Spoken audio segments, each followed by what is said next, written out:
Welcome to Preschool Allstars podcast. I'm Sharice Ellison, the host, and with me today I have Whitney Sims from Preschool Allstars. Hi, how are you? I'm doing well. How are you? I'm doing well. Thank you for joining me today. So, what was life like before you found Preschool Allstars? So, life before Preschool All Stars was busy. Prior to All Stars, I was a former elementary school teacher. I taught kindergarten and first grade for a little over 10 years before COVID hit. And then, I had my son in 2019.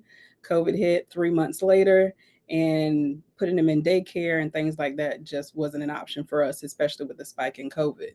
Right. So I resigned from my school board August of 2020, and then just jumped into the the field of entrepreneurship and trying to find things to create and resources for families, because again, this was during COVID, so kids didn't have access to books and things of that nature, and learning tools. So I started self-publishing. I self-published two children's books and a few workbooks and coloring books. And then I also launched my YouTube channel, a storytime YouTube channel, which was primarily for my students, because again, story time is something that I used to do in the classroom, and they didn't Right. have access to that anymore. So I decided to record myself on the floor of my son's nursery, reading stories, and I just uploaded them to YouTube. And now it's stemmed to what it is now, called Sit with Wit. And I just crossed over the 1K threshold, so we're trying to grow that. Oh, So I'm awesome. excited about that. So reading has definitely been something that has um, always been a passion of mine. Um, and being introduced into the world of preschool and teaching kids, it's just something I've always loved doing. I've always loved having that desire to teach, since I could remember. Right. Awesome. Awesome. So, if anything, what were you struggling with beforehand? I would definitely say marketing, and also just getting over that fear of putting myself out there. I guess I had the knowledge, I had the tools, but it was almost like, what if you put yourself out there and it fails or it doesn't work?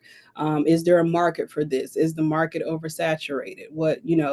I was having those voices in my head. What sets you apart from anyone else who's doing this? So a lot of it was mostly self doubt. That Hmm. was my biggest obstacle or issue over the past few years. Awesome. Oh, wow. Yeah. It's always a struggle. Yes, So once yeah, you found Preschool All Stars, why did you decide to join? because I knew it it had been spoken from a spiritual standpoint. It had been spoken over my life for years. Namely, the main person was my husband. He spoke this 3 years ago. Hmm. um, and I actually made a post about it, because it's just weird how things came into fruition. And I spoke about how important it is to have a partner who supports you and speaks those things into you that you don't necessarily see in yourself. But he spoke this 3 years ago. And at the time, again, I just didn't see myself doing something like this. I knew Right. local at the time wasn't an option because it was COVID. COVID was happening. I had a little one at home. He's 4 now. And it was just all of the, I don't want to necessarily say safety, but all of the ins and outs of just having a brick and mortar or an in-person preschool is just something that I did not want to do. So this preschool system ad kept popping up in my timeline on IG and on Facebook. And I was like, okay, I hear you. Like, I hear you guys. Same.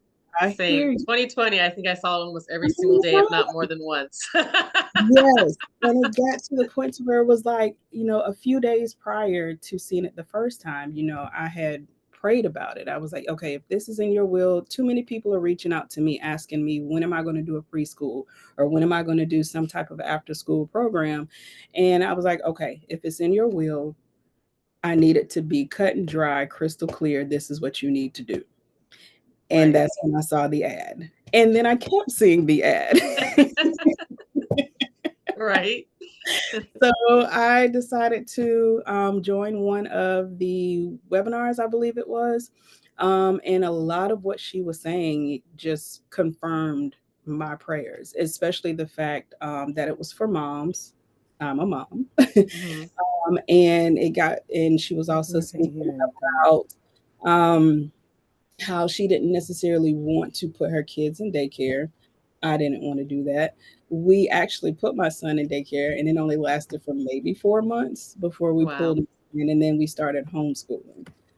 So just the flexibility that was presented during that webinar is just something that I was drawn to.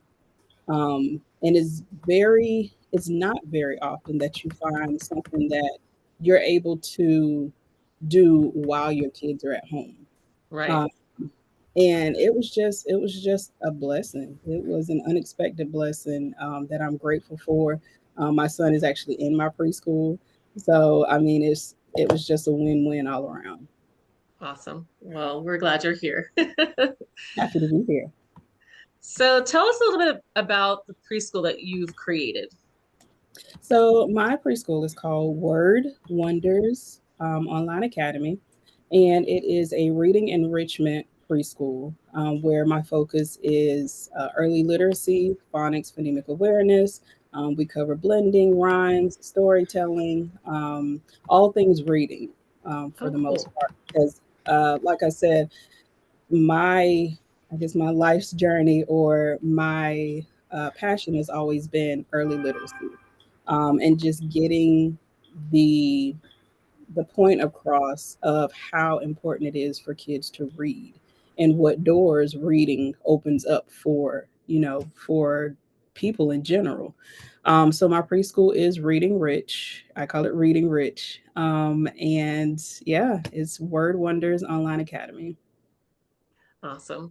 And so how many kids do you have enrolled in your preschool program?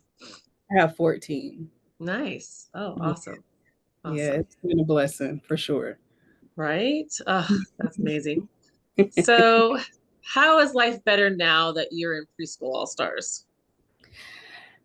I just love the freedom of being able to do what I love, the flexibility of it all.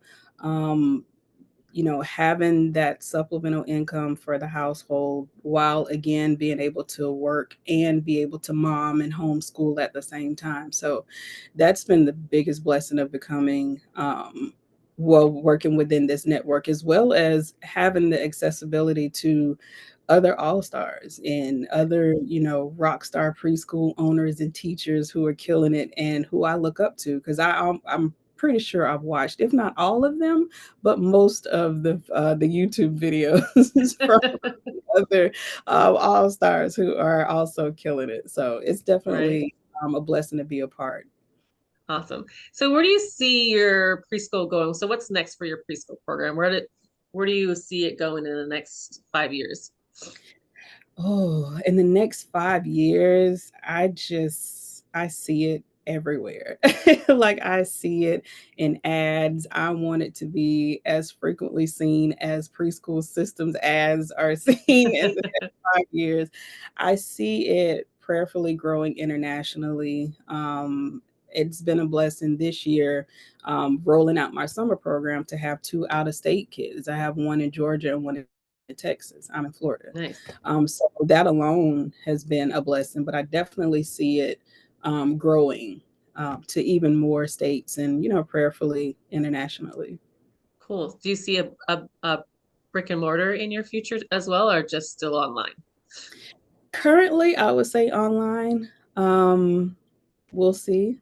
I'm Right. never going to doubt what God can do, and I'm also not going to say yes or no because ultimately it is not my decision. Um, Right. I'll just say for right now, we'll continue to do online. Oh, awesome. Mhm. So if someone was on the fence about joining Preschool All Stars, what would you tell her? Jump. Do it. Do it. Especially if it's something that's been weighing heavily on you, it's doing that for a reason. Right. That feeling, that gut instinct, that discernment is not just there for nothing. There's a reason why you're feeling that way. There's a reason why you have that push um, to do this. And most of the times, well, majority of the times, it's fear. And Right. sometimes you just have to put that fear aside and just jump. My thing over the last, I would say, 6 months to a year has been move scared. Even though I'm doing it, or even though I'm, a little afraid or apprehensive about it, I'm still moving scared and doing it because I know that in my doing, there are doors that are being opened to help Right. me further along. So, yeah, just do it. And another thing that has resonated with me, I heard it once early last year, and it said, closed mouths don't get fed, but open mouths can feed generations. And from Mm. that, I got, if you continue to hold on to your gift and you don't say anything or you keep it to yourself and you don't share it with others, then who knows what blessings you're blocking, not only for you, but for your family, for Right. generations ahead. You could have $1 million idea and just sit on it and no one prospers from it, including, you, your family, or whoever you may come in contact with. So I write that down and I put that everywhere. Closed mouths don't get fed, open mouths can feed generations. And from then on, I had just been opening my mouth. I have been doing things that I'm usually afraid to do. I've done more of, especially like interviews or, talking. During lives and hosting workshops and things like that that I would completely say no to 2 or 3 years ago. So Right. yeah. Wow. I've never heard the second part of that before. So that's Yeah. awesome. That's Yeah. awesome. I love that. Yeah. I know in All Stars, you also hear feel the fear and do it anyways. Feel the fear and do it anyways. It is anyway. Absolutely. Absolutely. Absolutely. Awesome. Awesome. Well, thank you so much, Hello, Whit, guys. for joining us today. I appreciate you joining the podcast today. Of course. So thank you. To learn more and join Preschool All Stars, go to preschoolallstars.com. Thanks again, Whitney, for Thank having you. for joining me Thank today. you. Of course. Thank you.